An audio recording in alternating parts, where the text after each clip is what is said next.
तो hello guys, welcome back to study room learner. तो यहाँ पे हमारे पास है set number 1 and code number 5521। Physics का पेपर है क्लास 12 का। यहाँ पे मैं इसका सोल्यूशन का आंसर की वीडियो लेके आया हूँ, solution video. Sorry for the late, मतलब कि लेट हो गया इस वीडियो के लिए, तो उसके लिए लेट होने के लिए आई एम वेरी सॉरी। ये आपको ये मैं लेट वीडियो बना के दे रहा हूँ। तो यहाँ पे चलिए मैं इसका आंसर लेके आया हूँ, लेकिन आपके लिए यहाँ पे सब कुछ आपका दिया है, तो मैं ज़्यादा टाइम वेस्ट आपका नहीं करूँगा। तो यहाँ पे इसका मैं आंसर की दिखा देता हूँ फटाफट। यहाँ पे आंसर बता देता हूँ विदाउट मच डिस्कशन। मैं आपको बताने जा रहा हूँ सीधा चुपचाप आंसर। तो यहाँ पे देख लीजिए क्वेश्चन नंबर सेक्शन नंबर 1 का क्वेश्चन नंबर 1। तो यहाँ पे क्वेश्चन नंबर 1 का यहाँ पे आंसर नंबर 1 हो जाएगा, 3 हो जाएगा आपका, राइट। यहाँ पे क्वेश्चन नंबर 2 का पहला हो जाएगा 1/x²। 3 का हो जाएगा current of 0.8 ampere flows in a conductor of 40 omega for 1 minute. The heat produced in the conductor will be 1536 joule हो जाएगा। यहाँ पे a cell of EMF E is connected across an external resistance R. When current I is drawn from the cell, the potential difference across the electrodes of the cell drop to V. The internal resistance of R of the cell is E minus V by V upon R। मतलब कि सिर्फ आपके formula based questions पूछे, बहुत ज़्यादा कुछ करना नहीं था इसमें, सिर्फ फार्मूलाज रट के जाने थे। और कुछ का एक आग का यहाँ पे जैसे दिया है डेरिवेशंस का इंपॉर्टेंट चीज़ था, राइट ना। सिर्फ आपको प्रोपोर्शनलिटी से पूछ दिया कि फार्मूलाज उठा के प्रोपोर्शनल किसके है। डेरिवेशन से भी यहाँ पे क्वेश्चन पूछ दिए हैं, फॉर्मूला रिलेटेड पूछ दिया है। यहाँ पे क्वेश्चन नंबर 5 का जाएगा answer, repel each other. Beams of electrons and protons move parallel to each other in the same direction, they repel each other.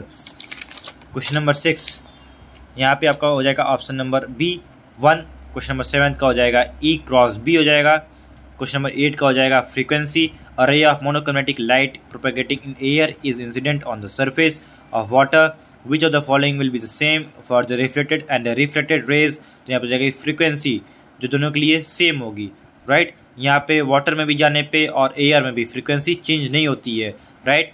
और स्पीड यहाँ पे आपकी वेरी कर सकती है, वेवलेंथ चेंज होती है, और एनर्जी कैरिड वहाँ पे चेंज हो जाता है एनर्जी, लेकिन फ्रीक्वेंसी जो होती है सेम होती है। Question number 9, a beam of light travels from air into a medium, its speed and wavelength in the medium are 1.5 into 10 power 8 meter per second and 230 nanometer respectively. The wavelength of the light in air will be 460 nanometer। आपको simple सा यहाँ पे formula लगाना था। Question number 10, which of the following metals does not exhibit emission of electrons from। अगर आपको ये भी नहीं पता कि कौन सा फॉर्मूला लगाना है और किस चैप्टर से क्वेश्चन है, तो आई एम वेरी सॉरी भाई, आपको क्लास 12 फिर से पढ़ना चाहिए। बिकॉज अगर आपको ये नहीं पता कि किस चैप्टर से क्वेश्चन है, फॉर्मूला कौन सा यूज़ होगा यहाँ पे, देन तो भैया आपको समझ लीजिए मैं क्या ही बोलूँ आपके लिए। Which of the following metals does not exhibit emission of electrons from its surface when irradiated by visible light। तो यहाँ पे जाएगा कैडमियम।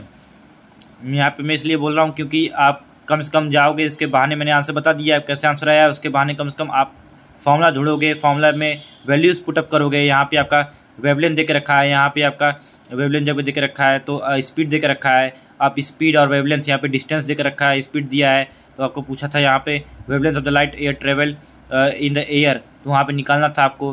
तो कैसे निकाला जाए पहले यहाँ से, तो वो चीज़ आप कर सकते हो यहाँ पे, राइट।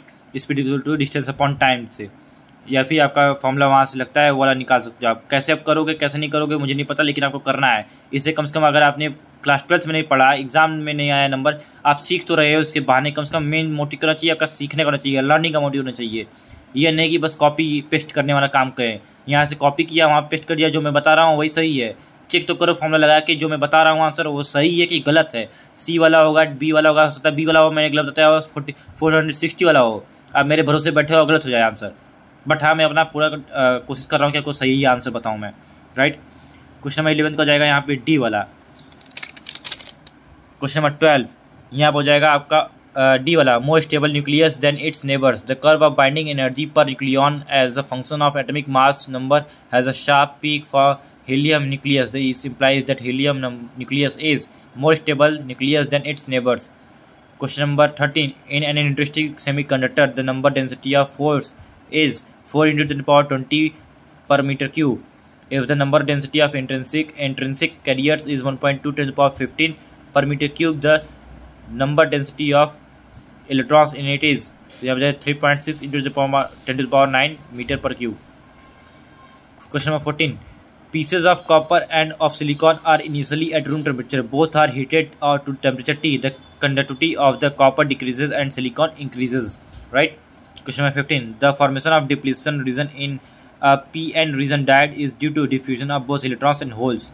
यहाँ पे अगर असर्शन रीजन, तो यहाँ पे आपको बहुत ज़्यादा केयरफुल रहना पड़ता है, क्योंकि यहाँ पे गलती होने की चांसेस ज़्यादा रहती हैं, क्योंकि सब यहाँ पे आपको कन्फ्यूजन जैसा लगता है कि इसमें पहले वाले में A and R ट्रू है, R is the correct explanation of A, पहले वाले में A and R true but R is not the correct explanation of A is true, R is false, D वाले में A is false and R is also false, right. और जहाँ भी अगर आपको A ट्रू मिले, A फॉल्स मिले, समझ लो वाला D होगा। जहाँ भी A B फॉल्स मिले वहाँ समझ लो D वाला, क्योंकि और तीनों ऑप्शन में A ट्रू है, बस खाली D वाले में फॉल्स है, तो ये आपको ध्यान देना पड़ता है वहाँ पे। पहले वाला जगह assertion diamagnetic substance exhibit magnetism, यहाँ पे diamagnetic materials do not have permanent magnetic dipole moment, तो यहाँ पे हो जाएगा बी वाला, मतलब A and B are true but R is not the correct explanation of A, ठीक है ना, यहाँ दोनों सही हैं, लेकिन यहाँ पे जो R है वो A के लिए करेक्ट एक्सप्लेनेशन नहीं है।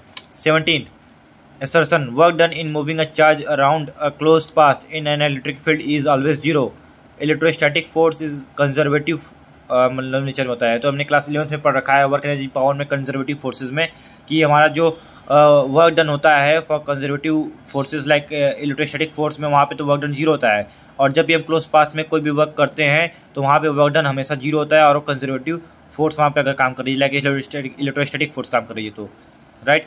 आपका ग्रेविटेशनल फोर्स हो जाएगा, ग्रेविटेशनल फोर्स का वर्क डन जीरो होता है अगर क्लोज पाथ में काम कर रहा है तो। यहाँ पे 18 वाला आंसर का हो जाएगा बी वाला, तो यहाँ पे हो जाएगा, यहाँ पे तो ए वाला मैंने लिख रखा है, ए में मतलब कि A and R R true and R is the correct explanation of A. यहाँ पे 18 के लिए assertion, in Young's double slit experiment और fringes are of equal with, the fringes with depends upon wavelength of light used, distance of screen from the plane of slits and slit separation. यहाँ पे B वाला हो जाएगा, A and R are true but R is not the correct explanation of A, जो R है वो A के लिए करेक्ट एक्सप्लेनेशन नहीं है। उसके बाद बाकी आपको तो B वाला यहाँ पे सारे क्वेश्चंस का आंसर्स लिखने थे, सबको सॉल्व करना था, फॉर्मूला यूज़ करके डेरिवेशंस निकालने थे, आपको कुछ फैक्टर्स लिखने थे, इंपॉर्टेंट चीज़ें, ये 2 नंबर में इजी चीज़ें थी। यहाँ पे डायग्राम्स बनाने थे किसी में, यहाँ पे एनर्जी बैंड डायग्राम जो बहुत फेमस है, आता रहता है बार बार, वो तो आपको टीचर्स आपको बताइए होंगे कौन कौन से क्वेश्चन इंपॉर्टेंट है, कौन कौन से डेरिवेशन इंपॉर्टेंट जो आपको करके जाना है। बाकी यहाँ पे सब पेपर्स बहुत ही इजी थे, आप इजली करोगे, फॉर्मूला बेस्ड थे सिर्फ, अगर आपने थोड़ा सा भी ध्यान दिया होगा, 1 महीने भी अगर आपने पढ़ाई की होगी तो आप समझ लो इसमें से 70 में से 50+ स्कोर कर ले जाओगे ईजिली, और अगर आपने टीचर से सुनी होगी तो 70 में से 70 जरूर आएगा, क्योंकि टीचर्स हम कभी भी गलत नहीं बताते हैं, हमेशा अपने एक्सपीरियंस पे बताते हैं। So all the very best for your upcoming exams and your future. Thank you, जय हिंद।